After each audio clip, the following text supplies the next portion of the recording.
This is a great one, everybody. This week we sat down with Holly Andreatta, and we had her on the show a year ago, and it was such an incredible conversation we asked her to come back.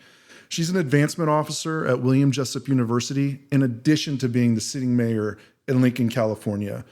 So you ever met one of those people that you think is superhuman and you wonder how they do so much? Well, she's one of those people. We sat down and just curious questions come up, and she's doing so much in her life. She just got her doctorate. She's the mayor. She's working with donors. She's helping families. Just an absolutely wonderful conversation. So sit back, relax, and enjoy this episode. Welcome to Tell Us Your Story.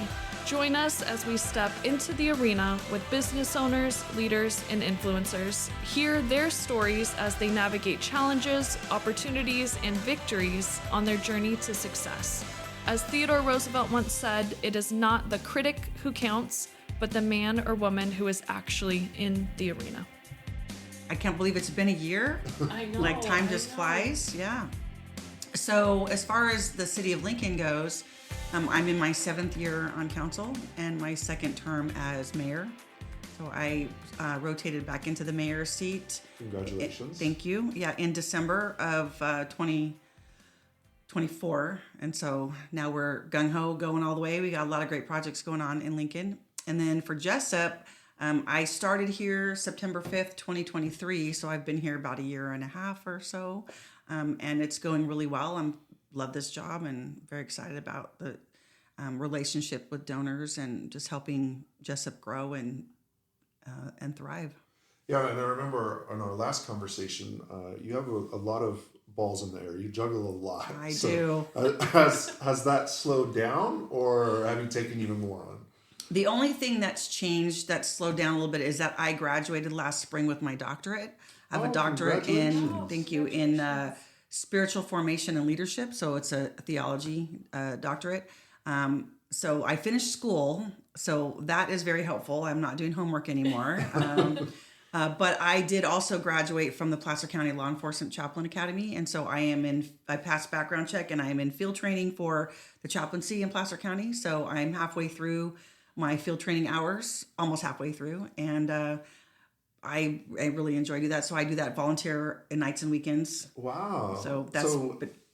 As I say, it's probably easier if we ask, what don't you do? Yeah, no. So I didn't know that. So tell us a little bit about the chaplain role. So how does that work? Where does your time go? What does it look like? So the chaplaincy is a ministry of presence, and we are there. It's kind of twofold. It's to be with the community when they're dealing with the worst day of their life, a death of a loved one, an accident, a tragedy, something in that nature.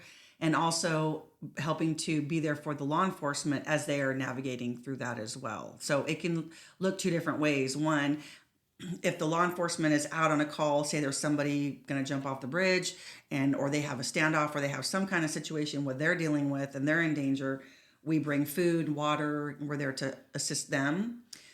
The other side of that is if somebody has a family member die, sometimes it's on a scene somewhere, sometimes it's in their home. We will assist the officers. Sometimes it's the sheriff's office. Sometimes it's the local jurisdictions. We will assist with making the death notification, walking the family through the information, what they need to do with the coroner, or if it's not a coroner's case, call the funeral home, come pick up their loved one and help them understand the process, but also be there to comfort them and to just to be there to help them through that process. Wow. Yeah. That's a tough role. What calls you to? You're saying you volunteer. It's all volunteer. All the chaplains are volunteer. Wow. And back when I was younger, I always thought I wanted to be in law enforcement. But I think I said this last time, that when I was younger, I didn't have the confidence that I do now, and I was a rule follower. And my dad wasn't trying to be sexist. He wasn't trying to keep me down, because my dad always told me I could do whatever I wanted, except for I said I wanted to be a cop. He goes, no, you can't do that. It's not safe, right? Okay. All right. So then in my head, I thought, okay, well, I can't do that, right? Now my oldest daughter is a police officer in Missouri, right outside of St. Louis, so I'm living vicariously through her. But I've always known about this chaplaincy thing in Placer County, and I always wanted to do it, but time, and the just going through the academy and the right timing. And so last year, the timing was right. And so my husband said, yeah, go for it. And so it was Wednesday nights every week for a few months, and went through the academy, and I graduated, and I was actually chosen class speaker. So that was kind of cool. And then we go through a very rigorous background check. Yeah. And so I was a little nervous about that. I'm like, that would be really weird if I didn't pass background check. Yeah, then the mayor seemed to be like, oh, yeah, the pastor and mayor didn't pass background check. No, but I did. And so now I'm doing field training. So I've been on several calls. And so while you're in field training, they partner you with a seasoned chaplain. But I'm called to it because it is ministry, but it's also just, I love our law enforcement. And so there's levels. So you can be what we call it, we're the law enforcement chaplaincy, but there's community chaplains that I am right now, where you just go and you're there to help and you be with the families and whatever. And then after you've served for a period of time, if you're an ordained minister, you can be an actual law enforcement chaplain. And that's my goal, to do that. Wow. So we didn't discuss having this conversation. I didn't know this about you. So there's certain people in this world that are just different. You're one of them. I remember that from the original, podcast. So when we're talking about this, what goes through my mind is I could never do that. If someone passes away, there's a tragedy. It's such an emotional drain. Mm-hmm. And if someone asked me to be there, I'll certainly be there. But you're doing this voluntary. So who's there for you? Like, how are you processing all of the emotions and everything that everyone's leaning on you? Yeah. That's a really good question. In the academy, they make sure that we understand that we have to have, whether it's our spouse or a friend or somebody that's like our prayer partner that's looking out for us, because they know us the best. And if we start acting wonky, like we're not processing well, or we're having a hard time with a particular call, that they let the chaplaincy know, or they are there for us. So they're very cognizant of that. And we have a code word for our leadership. So if we need to talk about something, we have a code word, hey, and okay, let's go talk. Let's work you through this. So they're very cognizant of that. We make sure we take care of ourselves emotionally and spiritually and mentally. But the other thing is, one of the gifts that God has given me is I am a really good compartmentalizer. I can compartmentalize my life really well. And I think I'm not saying I won't ever have a call that's just devastating. I'm sure there will be that I'll have to process and grieve through and then leave it, But I can compartmentalize. And one of the things we say is, that's not our tragedy. We're there for them. It's not our tragedy. It's their tragedy. We're there to help them process it, talk about grief with them, walk them through the process of the logistics of what do you do next. Because when you have a dead loved one, or, someone dies, okay, there's a lot to, what do you do next, right? So we're there to help them with that. But it's their tragedy. It's not my tragedy. And that's not to sound cold. It's a way to not involve ourselves in that way. Because if you do that for everybody, you're going to be spent in a short period of time. Yeah, well, thank you. I'm like in awe, because it's just so like, don't be in awe. No. It's special. It really is special. So thank you for. Oh, you're welcome. Yeah, I'm enjoying it. I really love it, and it is definitely a calling, and I'm hoping to be able to devote more time to it when I can. But my job comes first and all that, so that's just on the side. We only have to be on calendar 24 hours in a month, so it's easy to do, and as time allows, I'll do it more. Wow. Yeah. So speaking of time, so you are the active sitting mayor, you are working at Jessup, and you do that. So yes. What is your weekly schedule? You have days allotted to each role, or is it multiple in the same day? Yeah, it's multiple in the same day. So I work here 40 hours a week, and probably sometimes more, because sometimes we have night events or things that we have to go to, or, events that we put on here, or we invite donors to. What's really great about this job is when they hired me, it was with the understanding that I come with that city role. And there's a lot of crossover. I think we talked about that last time. There's a lot of crossover. Yeah. So a lot of connections that I have, Jessup has a lot of partnerships with Lincoln and then the surrounding area. So I'm involved with all the chambers. I'm involved with, different business relationships. But if I have to go to a city meeting, then I have the freedom to do that, because I'm always representing Jessup and I'm always representing the city, and there's a lot of crossover. And so there's a little bit of flexibility with that. Yeah. I'm very careful with that. I am very conscientious. I don't steal time, right? I'm not off, getting my nails done or, going to the beach when I'm supposed to be working. I don't do that. But I'm always working, right? So it's all in the same day. So sometimes I might have an early morning meeting that's more city oriented, but I always bring the Jessup element, and then I'll come to the office. And sometimes we have lunch dates with our donors or prospective donors. Sometimes it's a chamber lunch. Sometimes it's, something else. So every day is different. No day is ever the same. Some days I'm just sitting here at my desk working on things. That's what the day looks like. But every day is different. And so I just navigate each day as it comes. And people make fun of me because I'm getting better at using the Google Calendar, and we have one for work, and I'm putting everything on a personal Google Calendar. But I also have my written calendar that I write everything down, and people make fun of me. I'm like, I'm old school. I have to write it down and look at it, because if I don't, I will forget something. I love to write it. So I've got multiple calendar things going on. I'm trying to be more 21st century, but I'm really not, so. I like to cross it off more. Yes. Like once you're done, you're like, give the check box, or you cross it off, and that is. I know your listening audience can't see this, but I color code, I cross it out. Yes, there's checks there. Yes, that's what I do. I love it. I love it. So you took us on a wonderful tour of the campus, a beautiful campus. So let's talk about, to remind everybody, what you do at Jessup and what the mission is. So I am what you call an advancement officer or a major gift officer. And so my job is to cultivate relationships with people, anybody. It can be organizations, businesses, corporations, individuals, families, doesn't matter. People who care about the mission and vision of Jessup, Christ-centered higher education, and helping raise up transformational leaders for the glory of God and get them through school with the least amount of debt possible.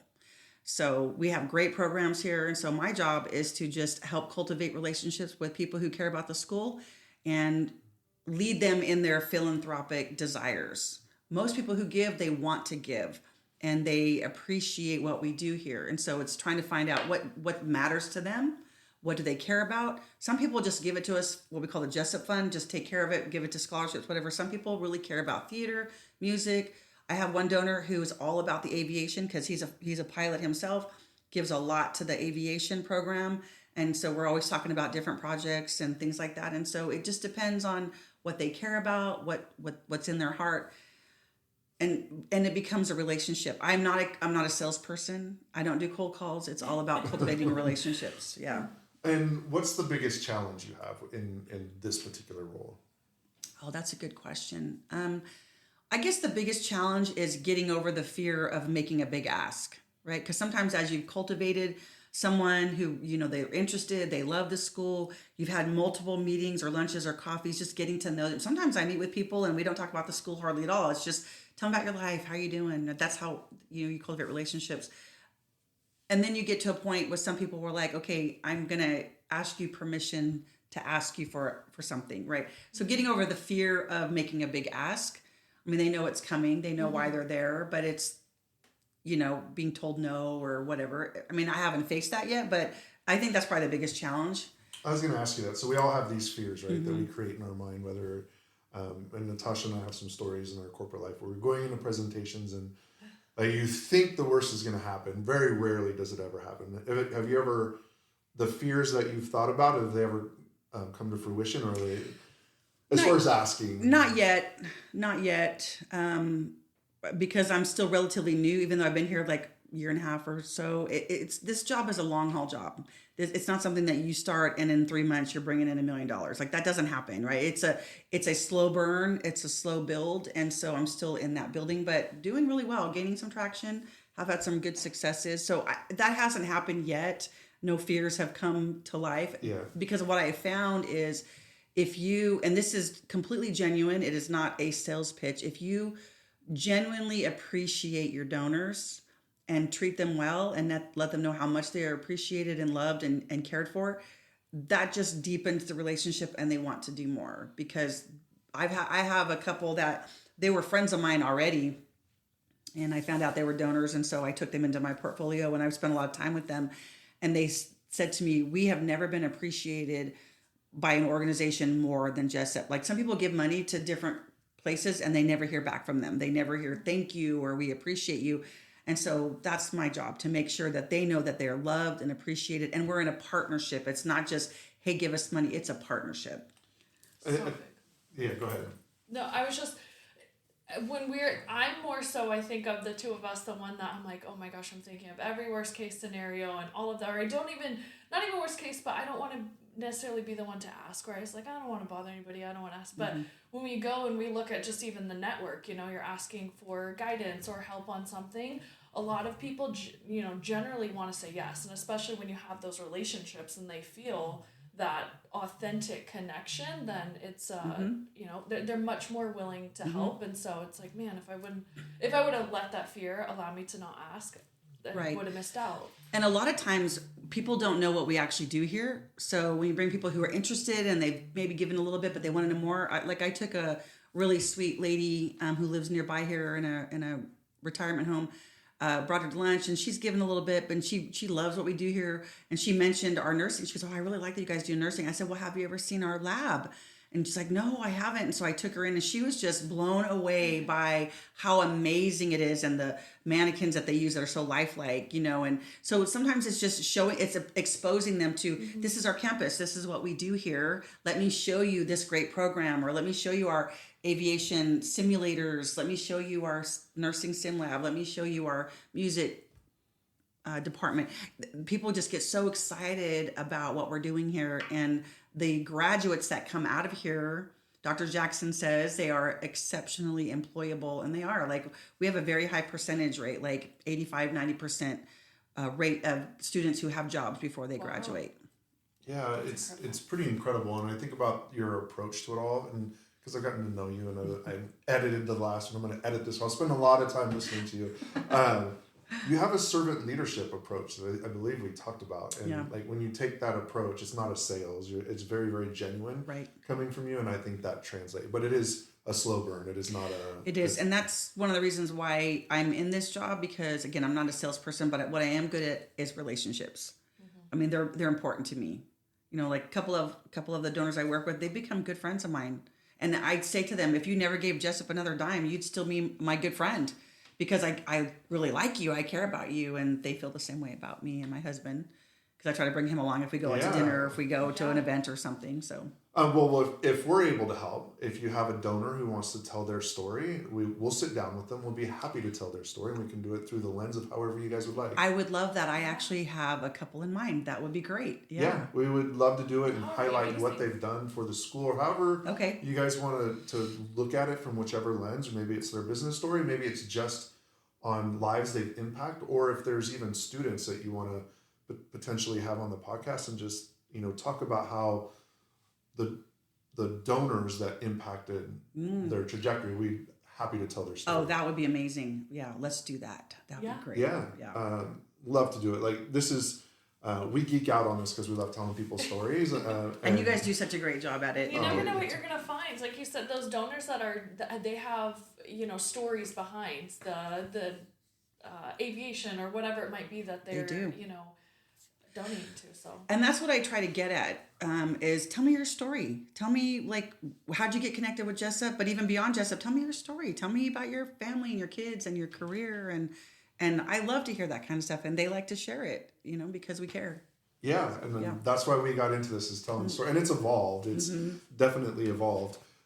So anything else on Jessup you want to talk about or dive into?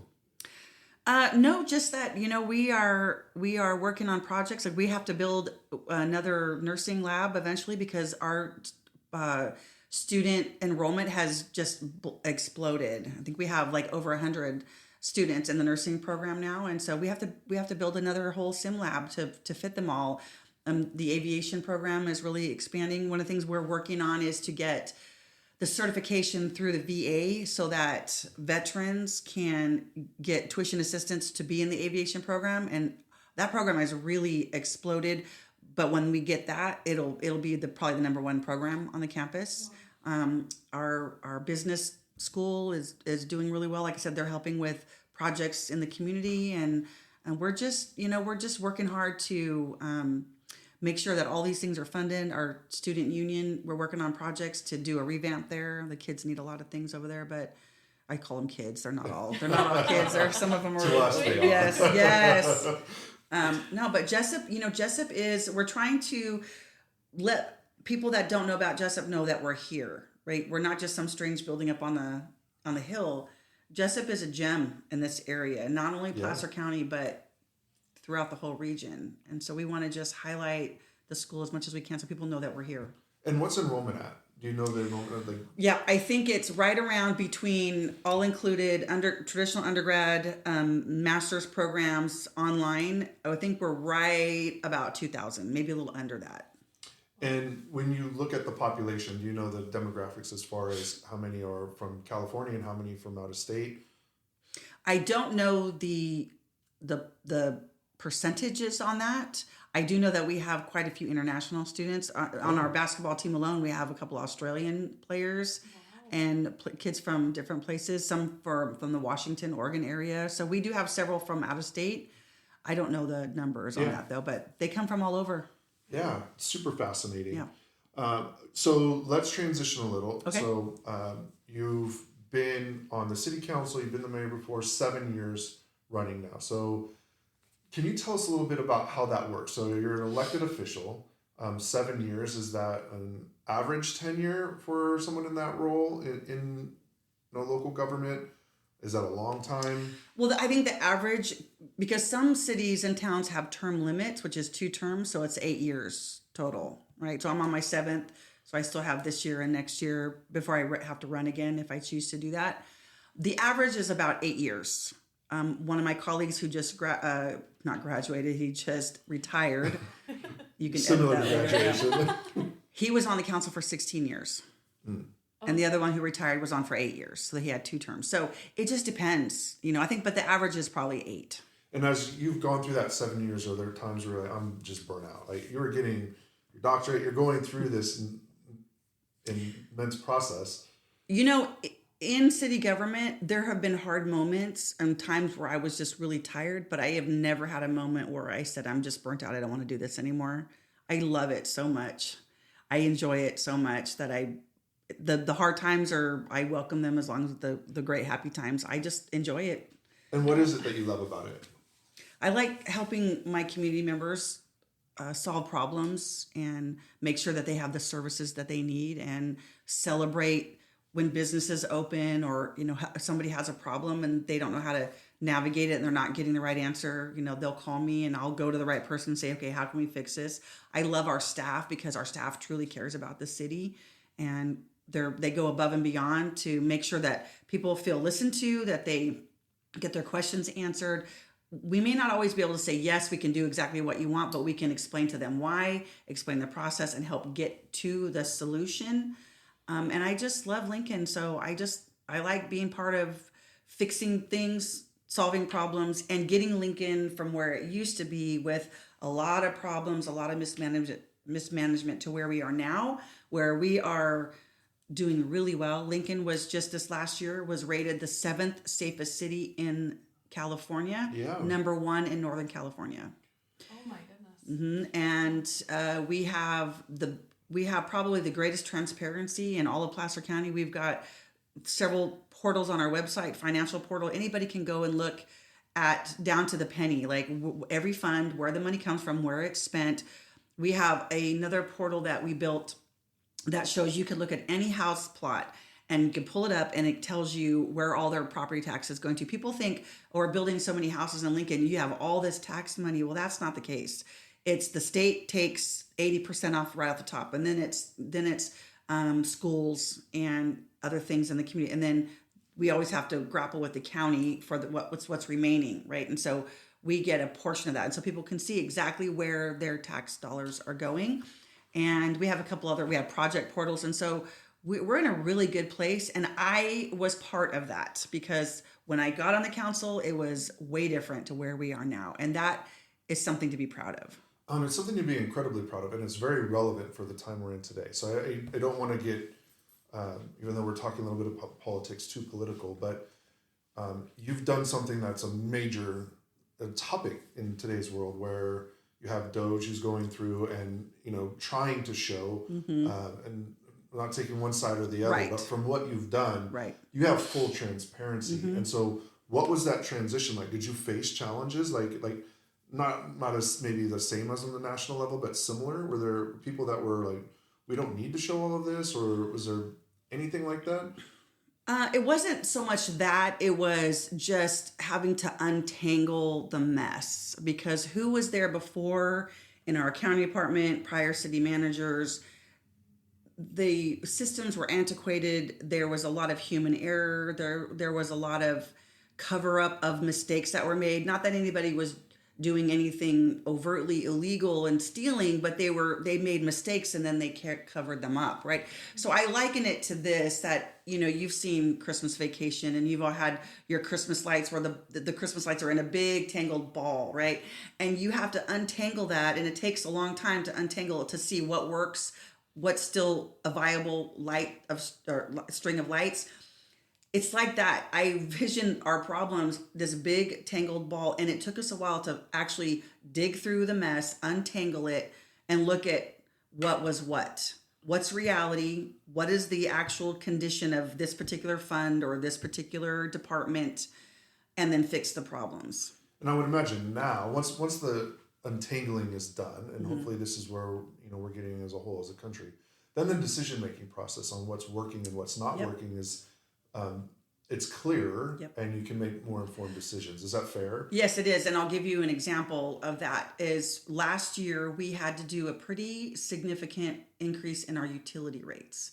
Lincoln has had the lowest rates for water, sewer, and garbage for almost a decade, with a small period of time exception where the city council at the time adopted tiered water rates, and those were deemed to be illegal. The city got sued over that, and that was happening right before I came on the council, and so they changed it back, and that was a whole big mess, and that they changed it back, and we went back to these really low rates. Well, that's great. It's awesome to pay really low rates, but it's not sustainable, specifically when you have inflation rising, and people think that municipalities get some kind of break on PG&E or some kind of break on, they don't. We have to pay what everybody else has to pay. And when you've got buildings and, park and rec, and you've got office buildings, and you've got other things, the courtyard, like all that cost, we have to pay the same energy, same water, all of that.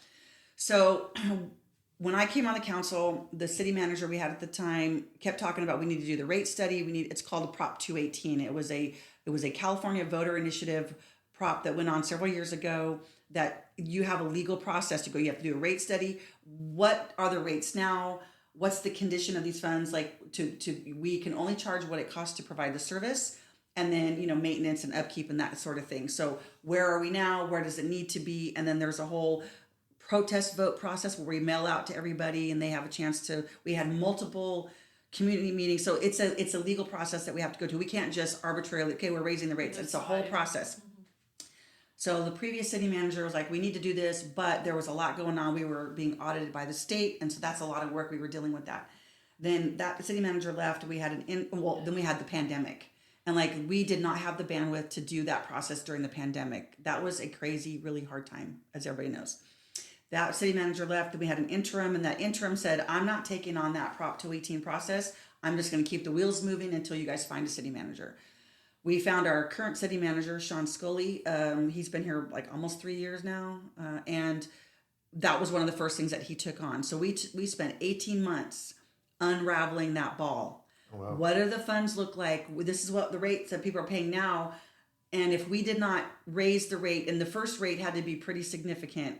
I think the water rates went up 80%. Oh, that's a hit. It's a real hit. It's a real hit. Water and garbage wasn't as bad, but it was a hit. Because we should have been doing them incrementally over time, but that didn't happen for a lot of reasons. No excuses, but there were a lot of reasons. So here we are. So if we did not do that increase at that level at that time, those funds would have been insolvent and bankrupt within about a year and a half. And then what happens then is the state can come in and they can take over and charge whatever they want. Well, we don't want that to happen, right? Yeah. So we had to make a really hard decision. We untangled the ball. We did the process. Okay, here's the reality. We have to bite this bullet, do this one-time very large hike, and then we can do the small increments moving forward. And we've come through that, and people have adjusted and adapted, but it was hard. It was painful. People were mad, and they didn't understand, why can't you just do it incrementally? I'm like, that ship has sailed. If we don't do this big, hard thing right now, then we're going to be in trouble. But now we did what we needed to do, and those funds are solvent. They're doing people still have high level of service, and we can do maintenance and upkeep and replace pipe when we need to. People still get their garbage picked up every week. We don't have to lay off staff. And so it's in a great place, but it was a hard process. So I'm going to pivot a little just on a leadership question because I'm curious. It's a curious question. So there's been times in my leadership journey where I have to make a decision. You go down the decision. You know that it's right. You have the vision and you're going to get there.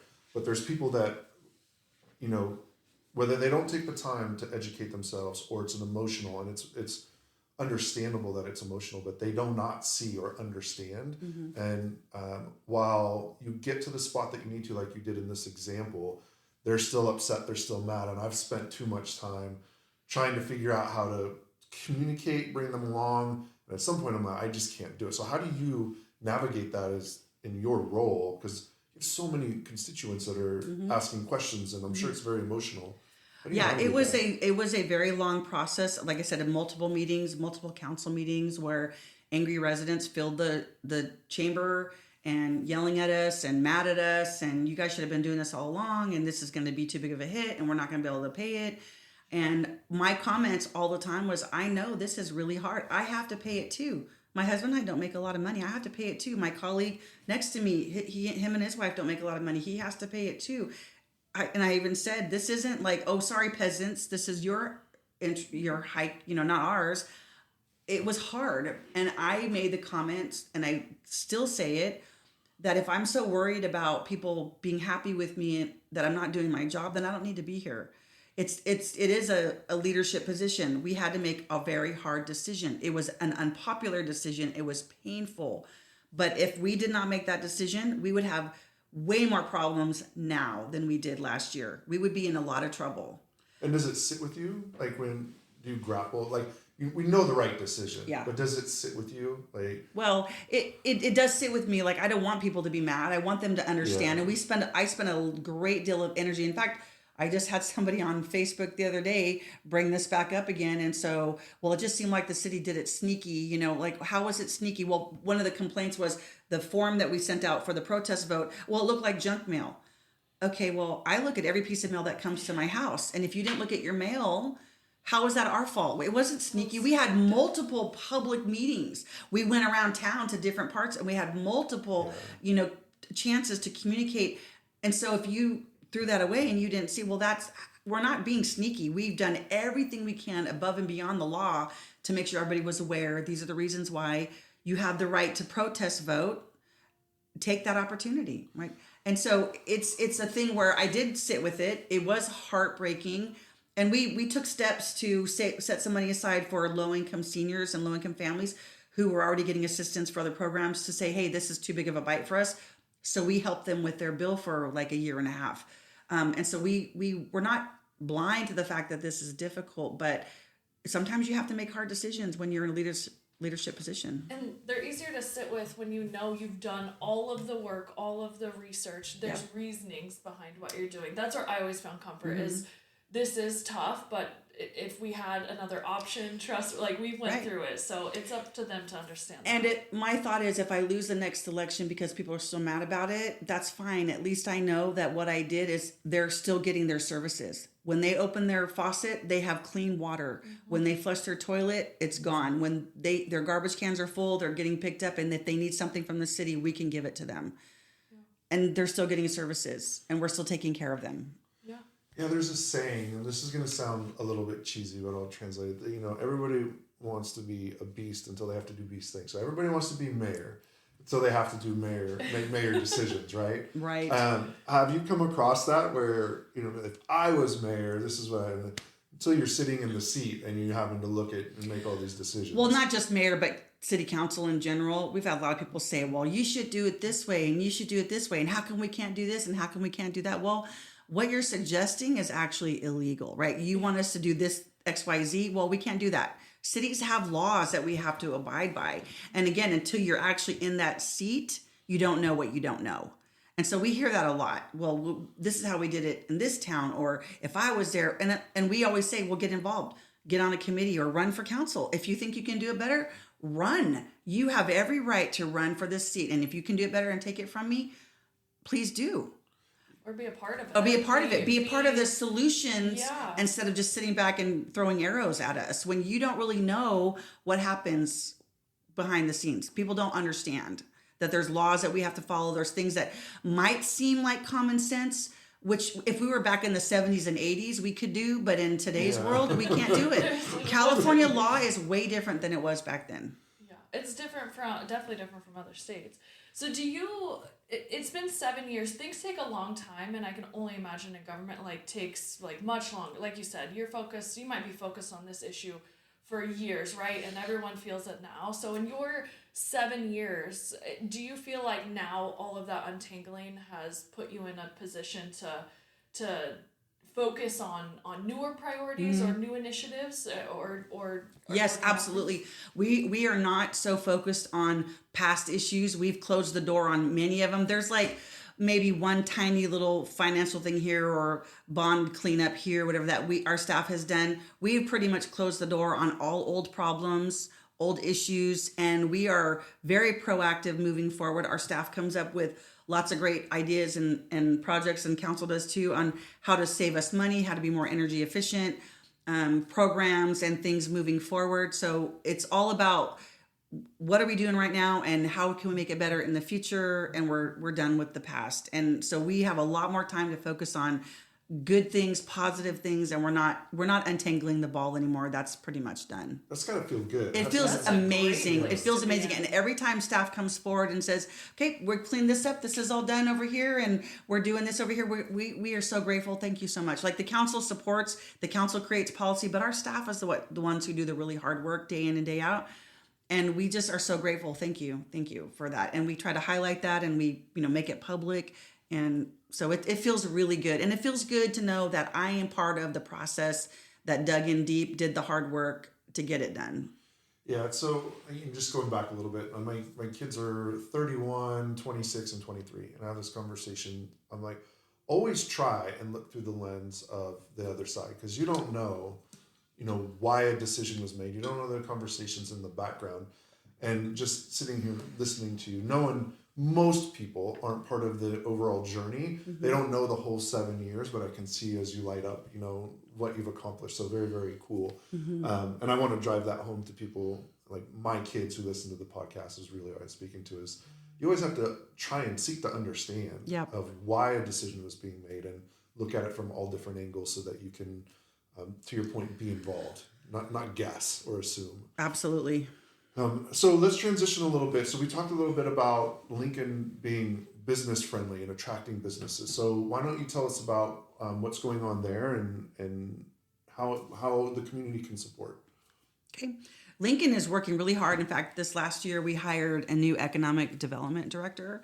Her name is Erin Fry, and she has just hit the ground running. She's amazing. And so we are working hard to attract and recruit and retain really great businesses and corporations. And there's big fish that we're trying to grab, and then the smaller ones. So our goal is to be business friendly, to cut through a lot of the red tape that gets people entangled and frustrated. And why would I do business in Lincoln? It's too hard. We don't want that.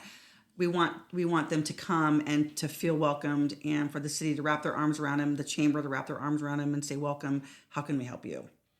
One of the things that just happened that I'm really excited about is we've had a Dutch Bros sign coming soon on Lincoln Boulevard for years. And everybody kept saying, oh, it's not going to happen. It's not going to happen. They should take the sign down. Well, I've been dealing with the developer. Our city's been dealing with the developer. And there were some issues that we needed to work through because they wanted things a certain way. We needed things a certain way. But we just kept at it. We just kept working at it. And that Dutch Bros is out of the ground, going vertical now. We had a little bit of a groundbreaking a few weeks back. And that's so exciting because there were some adversity there, but we worked through it together. And we got it done. And so the developer's happy, the owner of the franchise is happy, and I cannot wait for that store to open because people have been so excited about it for so long, and it's a project that we've been working on for a long time. Oh, that line's going to be awful. Well, the thing is, people say, oh, the traffic, but I'm anxious to see because we did 2 traffic studies. the lot is bigger than what people think it is. And so I think it'll be fine. I mean, I'm not saying there's never going to be traffic, but I think it'll be okay. And so the developer wanted to do another drive-through on that same lot. We said, well, that's one of the things we had to deal with. No, let's just wait and see how this does. Let's not, cripple ourselves unnecessarily before we know how this particular branch is going to work. Let's figure that out first. And then we can talk later. So, but it's going to be great. That's exciting. Yes. And so as you're talking through that, you're working with the developer, like you're in the weeds, which I absolutely love. So there's a lot of politicians that will say, we're trying to be business friendly. So give us an example of what that means. What are you doing for businesses to make that come to life? Well, I'll give you a good example that happened recently. So right before I took office, when I first got elected, I was elected, but I was waiting to be sworn in. And I had a friend who owned a salon in downtown Lincoln, and it's kind of in a residential / like there's some businesses that were in renovated houses, but there's some house around. And she wanted to start doing microblading, which is kind of like the tinting of the eyebrows. Oh, yeah. And we had a city staff person at that time say, no, that's tattooing and you can't do that here. So back then I called our city manager at the time, and he was interim then, because there was a lot going on back in 2018, 2019. And I said, hey, what can we do about this? I go, microblading is not tattooing. It's completely different. She's got the training for it, got the license, but she needs, to update the license with the city. And he goes, oh, I know what that is. He goes, my daughter told me about that. He goes, yeah, that's ridiculous.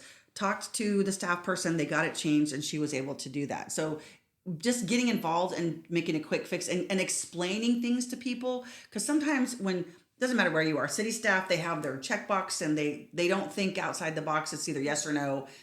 Sometimes we have to go, no, look, this can work this way, or it can work this way. So I got that solved. She was very grateful. Fast forward to last year, I had someone come to me who is an artist. She's a tattoo artist. She's wants to open a boutique tattoo shop.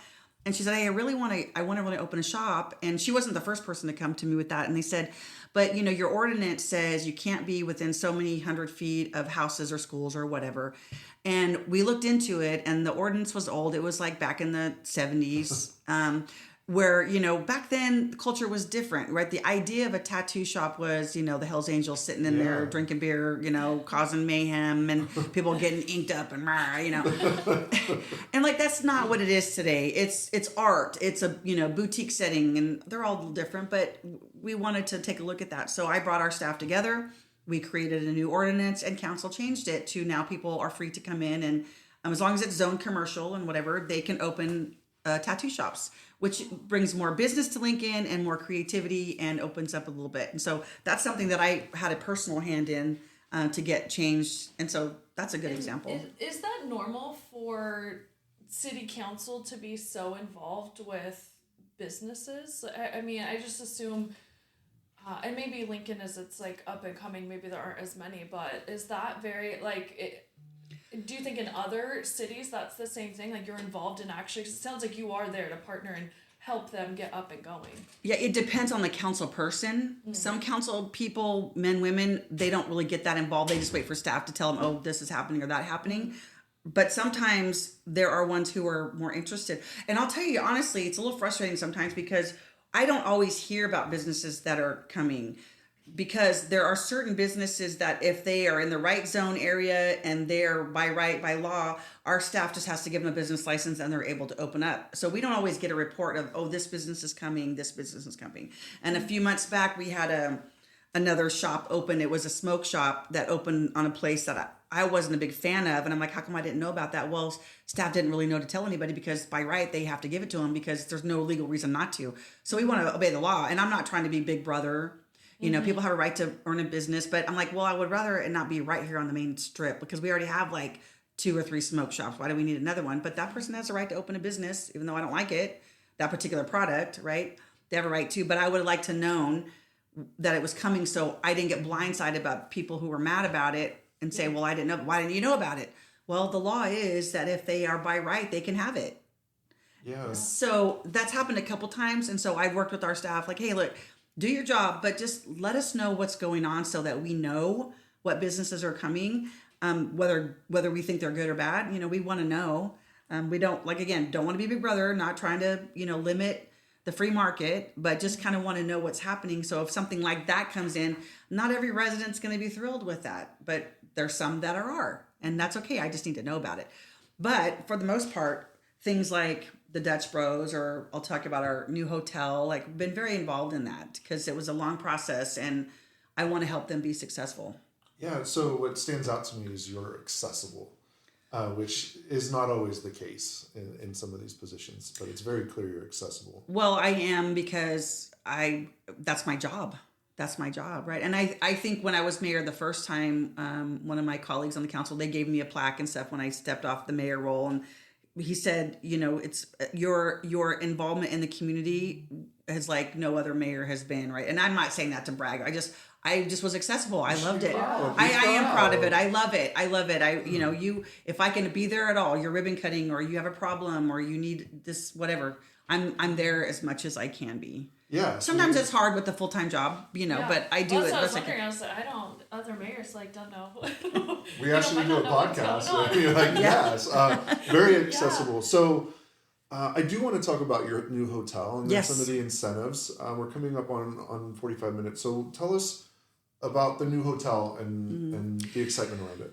So we have a couple in Lincoln, Jim and Jeanette Girton, who they have their own companies. They have a stucco stone company, some other companies, and it was always her dream to open a hotel.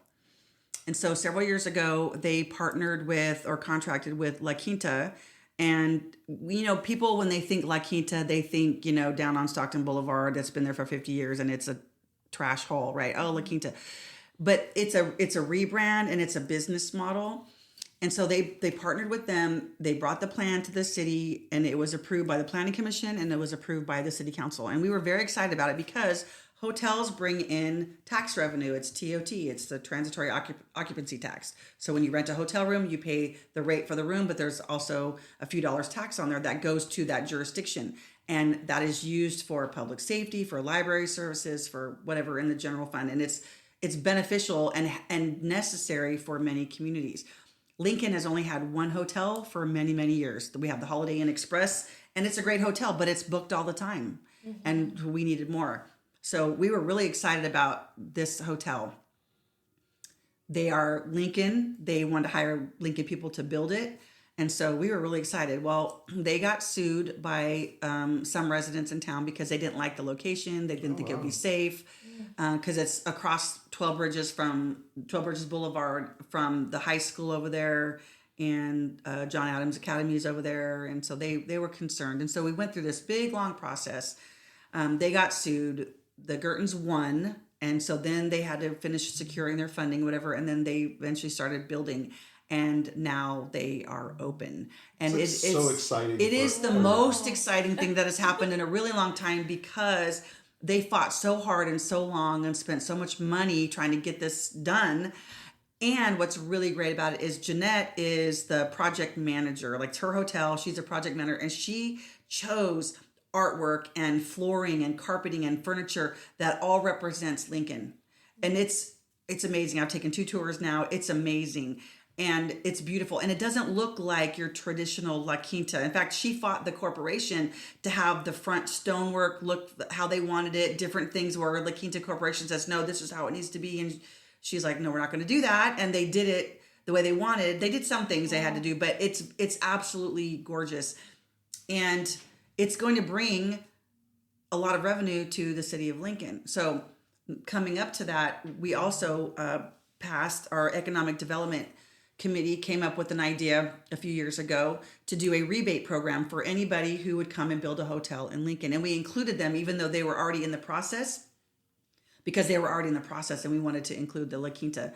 So it's a rebate. So I want to say, I think it's 50%. That sounds right. But whatever tax comes in from each year, the hotel operation, for 3 to 5 years, they get to keep half of it and we keep the other half. It's an incentive for people to come and build hotels here because we need more hotels. but they can build it. They can keep some of the tax revenue, not have to pay to the city, helps them get up on their feet. Then when that time period is gone, then we'll get the 100% of the TOT. And people were really excited about it. It's going to help the Gertons because they've been through a lot to get that hotel up. So it's going to help them, but it's also going to help us. So, let's just say that in a year's time, they bring in $100,000 or $200,000 of TOT. Well, we get half of that. $100,000 is better than nothing, right? So, and that goes to help fund police and fire and whatever. So we're really excited about that. We also have another developer that is planning to build in Lincoln, another hotel. And so we're hoping to get that nailed down pretty soon. So that incentive program was very beneficial to bringing that to Lincoln. Yeah, so I absolutely love this story. So one of the quotes is "The Man in the Arena." It's by Theodore Roosevelt, and it talks about the business owner. As you talk about this business owner who's gone through and listening to, they're the ones that know the struggle. Look, the hotel is going to go up, and people are going to drive by and be like, "That's great," but nobody, for the most part, unless you're involved, they don't get to see all of those challenges and those things. And then you talk about how you're business friendly. It's just another example of how Lincoln, with those incentives, is business friendly. And then your accessibility. So I just get excited over things like that. Me too. Me too. It was really great because when I went on the tour with Jeanette and I looked at her and she just gave me the biggest hug. I said, Jeanette, I cannot wait for the people who were concerned to come and see what a beautiful job you did and how this is going to be an asset to Lincoln. Not a problem. It's going to be an asset. And she hugged me. She goes, I can't wait to show everybody. And we were in tears, and because it's been so long and such a hard fight, but it's going to be great. And it's something that we fought hard for, and it's a great victory. Yeah. And it's tough to be the first one too, right? Because you go through, you learn all of that, and now it just opens the door for other people. So sometimes the trailblazers, they take it, you hit it first, but then it makes it an easier road for everyone else. And by virtue, the rest of the city that is, reaping those rewards, whether they know it or not, or we're against it or not, it really, it's for the greater good. It's literally the American dream of what you're talking about, to see that come to fruition with somebody and